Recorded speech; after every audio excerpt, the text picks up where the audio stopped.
बिहार में इन दिनों सनातन के प्रचारकों का जमावड़ा है। गोपालगंज में बाबा बागेश्वर, मुजफ्फरपुर में आरएसएस के सर संघचालक मोहन भागवत और कई जिलों में श्री श्री रविशंकर का दौरा है।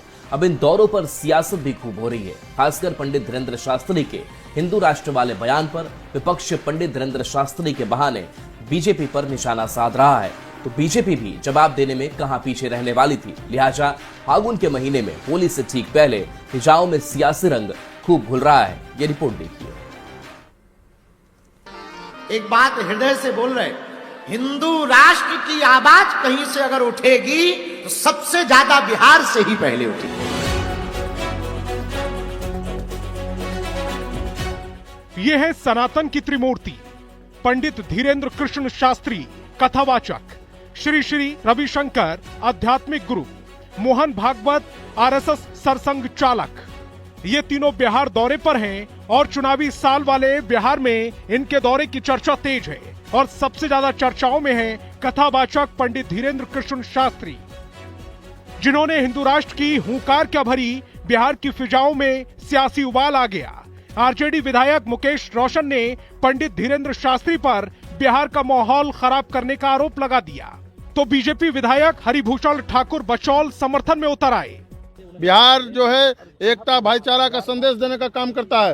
सामाजिक उन्माद फैलाने के लिए लोग आते हैं और ये लोग दंगाई पार्टी के सदस्य हैं, प्रचारक हैं लोग।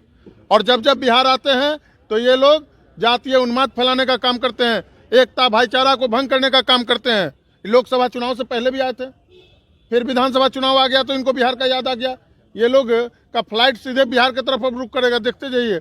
भारत का दो टुकड़ा हुआ, अब जो शेष टुकड़ा है वह हिंदुओं का है और हिंदू राष्ट्र की आवाज बिहार से बाबा उठाए हैं, हम लोग उसका समर्थन करते हैं। ध्रुवीकरण की कोशिश से राष्ट्रीय जनता दल कर रही है कि बीजेपी ध्रुवीकरण की कोशिश? राष्ट्रीय जनता दल क्या करेंगे? वो जो तुष्टीकरण की नीति करते हैं वो जग जाहिर है।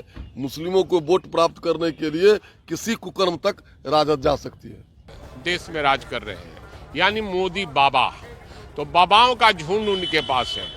बिहार में चुनाव है इसी साल 2025 में और इसलिए वो बाबाओं को भेज रहे हैं यहाँ कुछ करने के लिए, लेकिन यहाँ की जनता तो पहले तय कर चुका, देर कर दिया, लोग देर कर चुका है। सनातन धर्म नहीं है, सनातन पर ही सृष्टि आधारित है और उसी सनातन के अंतर्गत ये जीव जंतु प्राकृति जो भी देख रहे हैं, समुद्र नदी, ये सब उसी के तहत आता है। विवाद यही शांत नहीं हुआ। इस रण में मंत्री अशोक चौधरी और बीजेपी सांसद मनोज तिवारी भी कूद पड़े। आरजेडी के लोग बाबा बागेश्वर को जेल भेजने की बात कर रहे हैं। तो ऐसा है कि आरजेडी के लोगों का तो यही न है भाई, कुछ मतलब नहीं। बागेश्वर जी अपनी बात को कह रहे हैं कि भाई हिंदू राष्ट्र होना चाहिए, वो अपनी बात कह रहे हैं। बहुत से मुसलमानों का भी आप सुनिएगा तो ऐसा जिहादी बात करते हैं, तो फंडामेंटलिस्ट तो हिंदू में भी हैं और मुसलमानों में भी है, तो उस पर कितना बहस करिए। सनातन का प्रचार कभी भी भाजपा का प्रचार जो समझता है, अब उसके विवेक बुद्धि को हम क्या कह सकते हैं। ये बिहार के लिए चुनावी साल है और फागुन के महीने में सियासी रंग अपने शबाब पर है। पंडित धीरेन्द्र शास्त्री का बयान तो सिर्फ बहाना है, मकसद सियासी रोटियां सेकना है। Bureau report, news 18।